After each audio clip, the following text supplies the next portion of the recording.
किसान की शिकायत। हिंदी कहानी सुनिए दोस्तों। एक बार एक किसान हर कभी आने वाले आंधी तूफान, ओलावृष्टि, तेज धूप इत्यादि से परेशान हो गया, क्योंकि कभी कभी फसल ज़्यादा खराब हो जाती थी। इसलिए वह परेशान होकर ईश्वर से शिकायत करने लगा। किसान बोला, आप ईश्वर तो है, लेकिन फसल को कब क्या चाहिए इसकी जानकारी नहीं है। जिसकी ज़रूरत भी नहीं होती है वह भी देते रहते हैं। इसलिए आपसे मैं विनती करता हूँ कि आप मुझे एक मौका दीजिए, मेरे कहे अनुसार मौसम कीजिए, फिर हम सब किसान अन्न के भंडार भर देंगे। ईश्वर मुस्कुराए और बोले, ठीक है, आज से तुम्हारे अनुसार मौसम रखूंगा। किसान खुश हो गया। किसान ने अगली फसल में गेहूं की बुवाई की।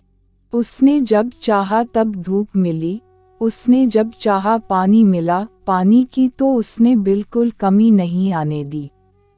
आंधी, बाढ़ और तेज धूप तो उसने आने ही नहीं दी।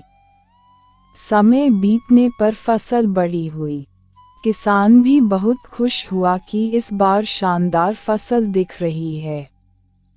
किसान ने मन ही मन सोचा कि ईश्वर को अब पता चलेगा कि अच्छी फसल के लिए क्या क्या जरूरी है। फालतू में ही किसान को परेशान करते रहते हैं। किसान फसल काटने के लिए खेत पहुंचा।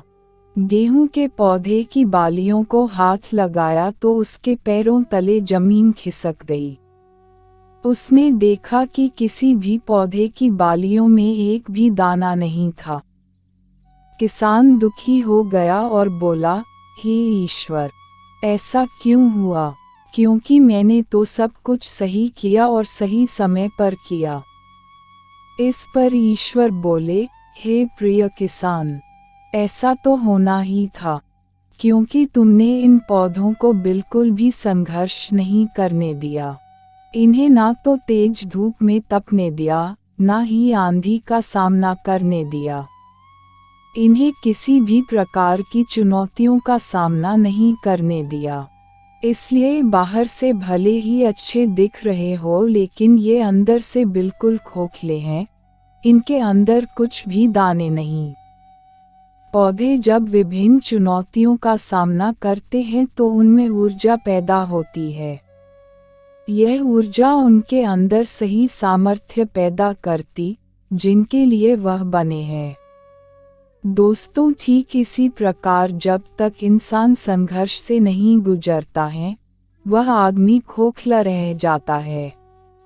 जीवन की चुनौतियां ही उसके लिए उन्नति के नए रास्ते खोल देती हैं और आदमी को मजबूत और प्रतिभाशाली बनाती है।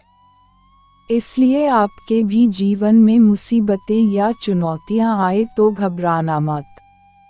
यह आपको बिखेरने के लिए नहीं, निखारने के लिए आई है। प्लीज़ कहानी अच्छी लगी हो तो सब्सक्राइब कर देना।